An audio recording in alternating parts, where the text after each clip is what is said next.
Some final pearls of wisdom, some good lucks, and enjoy the flight. David's started up the Capri. This is where we join him.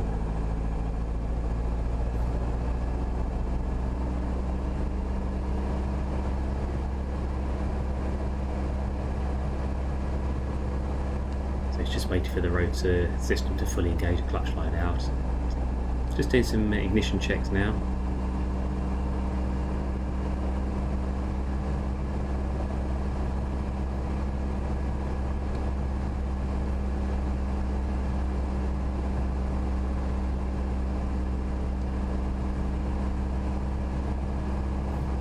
So it's making sure both the magneto and plasma ignition are well within limits.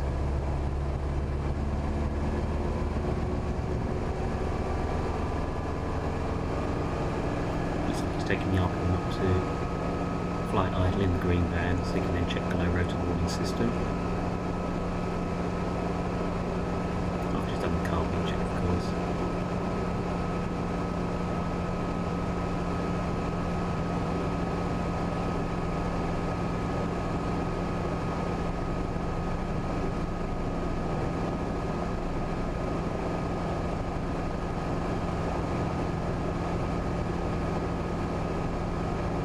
And on the camera we don't just wait for, might be able to see it on that screen, we don't just wait for the car peak temperature to rise, we also wait for the RPM to drop, possibly run a tiny bit rougher where it's introducing warm air through the carburetor system.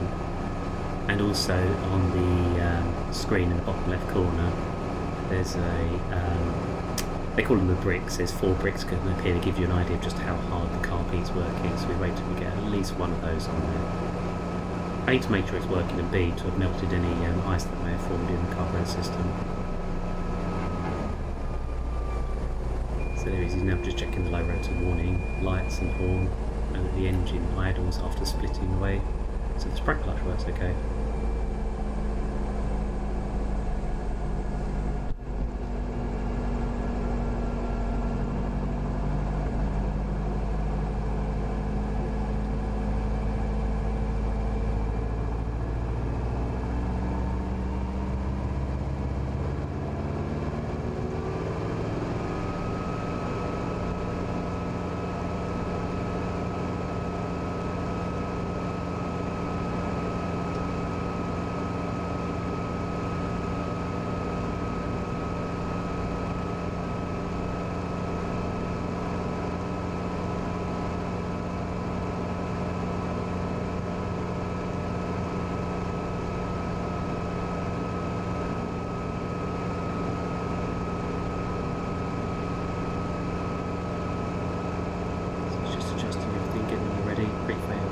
Takeoff checks.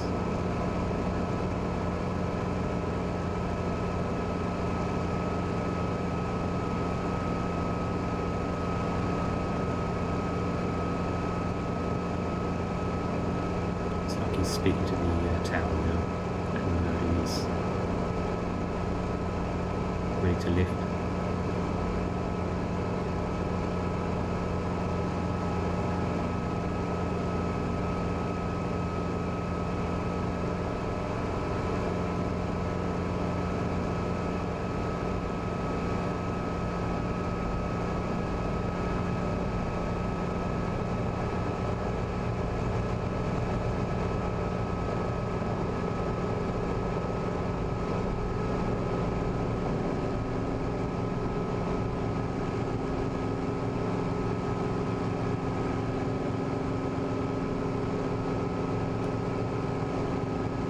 He is. Nice lift. You can't see it on the camera, there's a little bit of a breeze that day. Not much, I mean it's well within limits.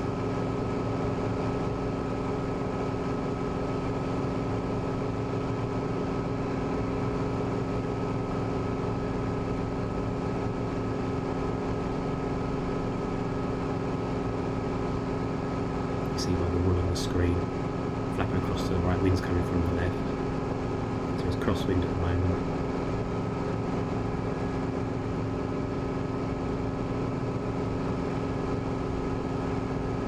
Tower at Elstree would have said to him, most likely to lift and hold south of the taxiway and report when ready to cross. That's probably what it's waiting for at the moment.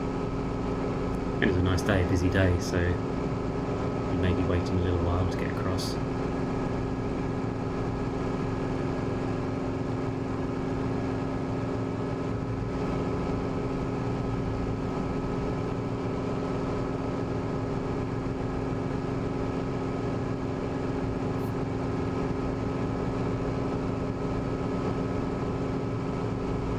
Yep, still waiting for the traffic.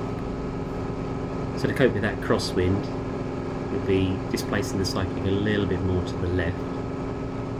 And the Cavalry is very good with the Fenestrum in the crosswind. It does weathercock towards wind, but nowhere near as much as a normal turret helicopter. So there won't be quite as much work on the pedals for him.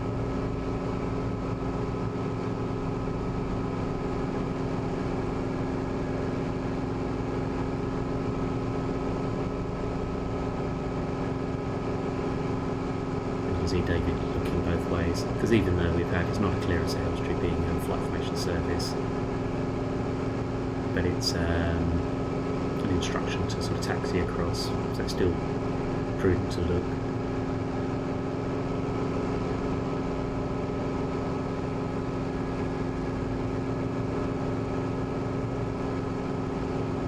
Clearing turn, which is all clear around him. Safe to transition away. And the wind being from the west works out quite well because he's now got the rest of the north side grass ahead of him into wind to do the transition.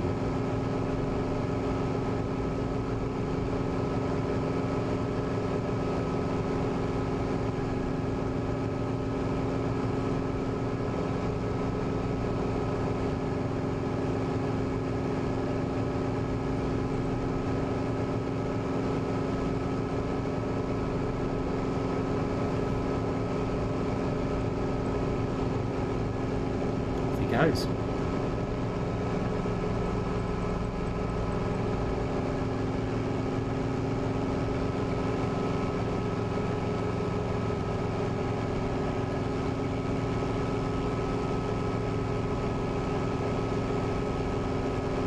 Accelerating through to somewhere at about 40 knots and beyond before climbing out.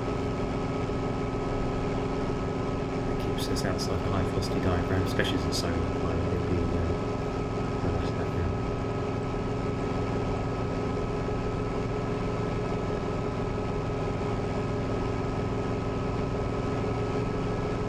Being a westerly or at least a southwesterly wind departing via Alpha. So it's across to the M1 as we can see here, avoiding the power station on the right of the substation. Northbound up the M1 for a bit, north up to the local area.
David. He's just flown the circuit at Duxford, probably joining from Royston, and he's on final now for runway 24, sort of southwesterly direction, which of course makes sense because that's into wind.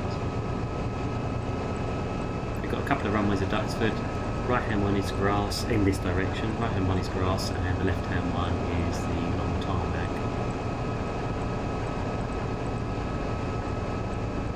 Looks like he's on an approach to the tarmac.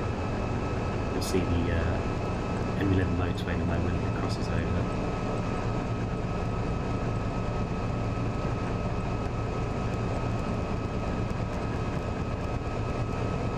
Looks like, yeah, by the way it's flying, see how David's yawed a little to the left. The wind must be not straight up that runway, so maybe 220 degrees, something like that perhaps. So just compensating the plane, which is fine, just keep it in balance and trim, aerodynamic trim, and make it fly better. For David this is quite a normal view. Steeper angle because David's a very highly experienced airline training captain examiner, but he's in a helicopter now.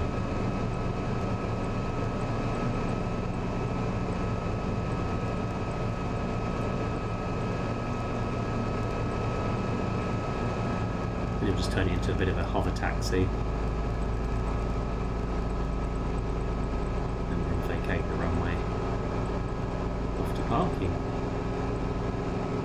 And ideally in front of the tower, so you can see there, that's the crosswind, so it's coming from, it'll be offing here sort of 10 o'clock now, 9 o'clock, so it'll be just a little bit awkward.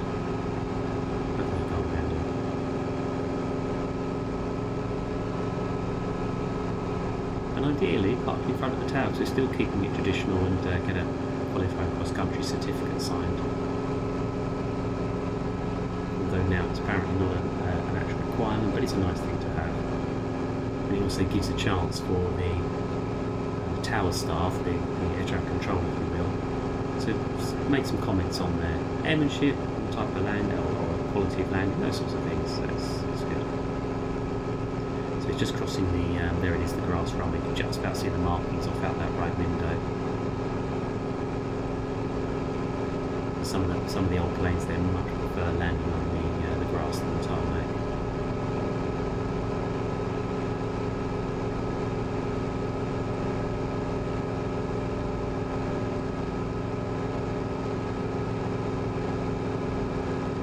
Good, still just checking left and right.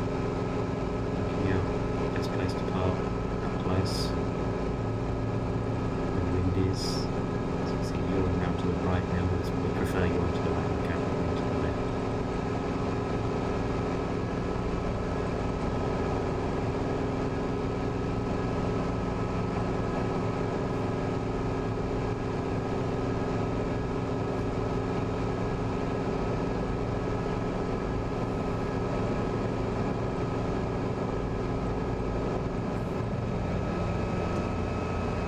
Remember on the qualifying cross-country week, it wasn't just David doing his qualifying cross-country, not simply in that week, but on this same day. You can see it there in the top right corner of the screen. That's our R44 HERZ, and that's Richard also doing his qualifying cross-country. And no, they didn't follow one another.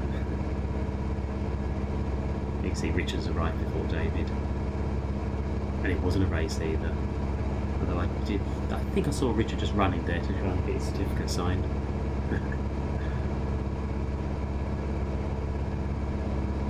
I think this is the first time. I think it's the first time ever we've had two people doing the qualifying cross country on the same day. So very special for us.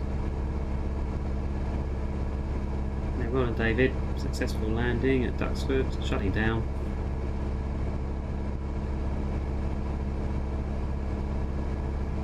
So David will be bringing the RPM back now down to a ground idle, well not quite fully idle, just a cooling down RPM.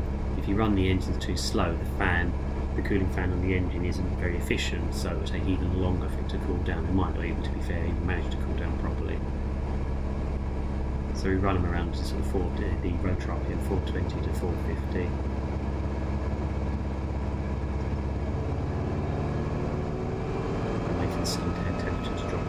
sensible temperature so we don't get any sticking exhaust valves.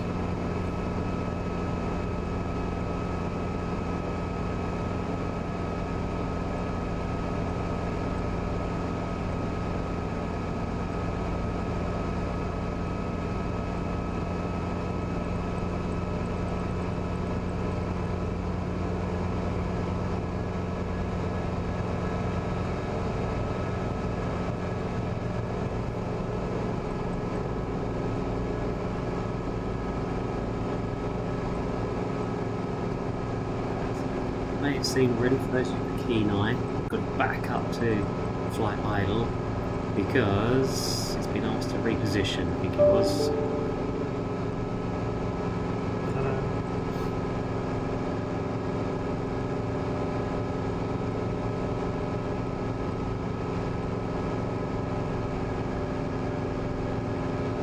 That's fine, it does happen. For whatever reason, the tower decided that really parked, maybe a bit moved.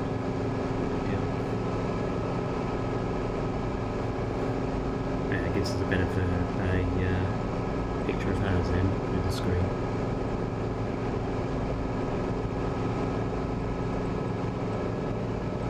Giving Richard even more time to get away here.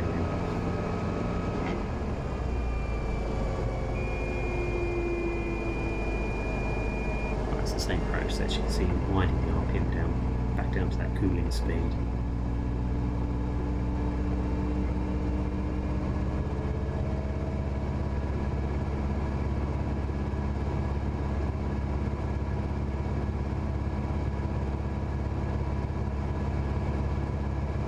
Yeah, nice bright day.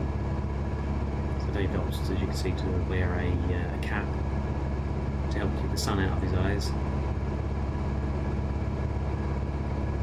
It might sound dark, but it is brighter up there. We're exposed to more of the sky.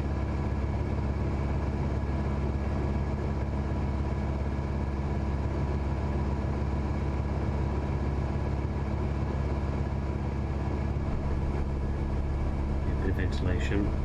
That's one of the nice things about the Capri is we can put the door on a cord, and the doors are on gas struts, so we open the door and it pulls against the cord. Allows for extra ventilation, great for when you're hovering in the summer.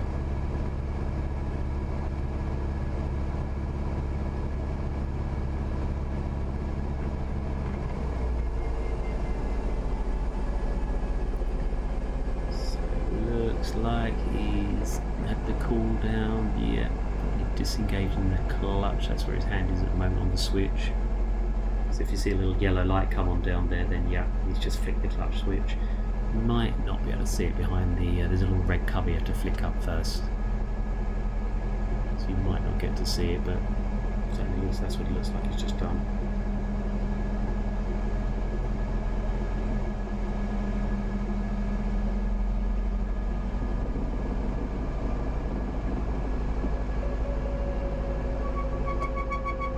So we tend to wait for the belts to become slack enough for the engine rotors just to begin to desynchronize, and then you saw David pull the red lever back, cut the fuel supply, switching the earthing out the magneto and switching off the plasma. Letting the rotor slow down a bit before applying the rotor brake.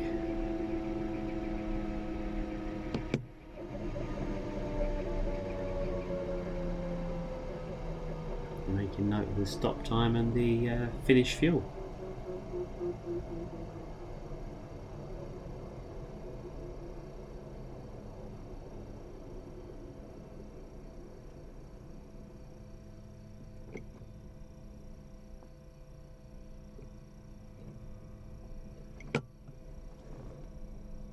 And then finally switching the last few switches off.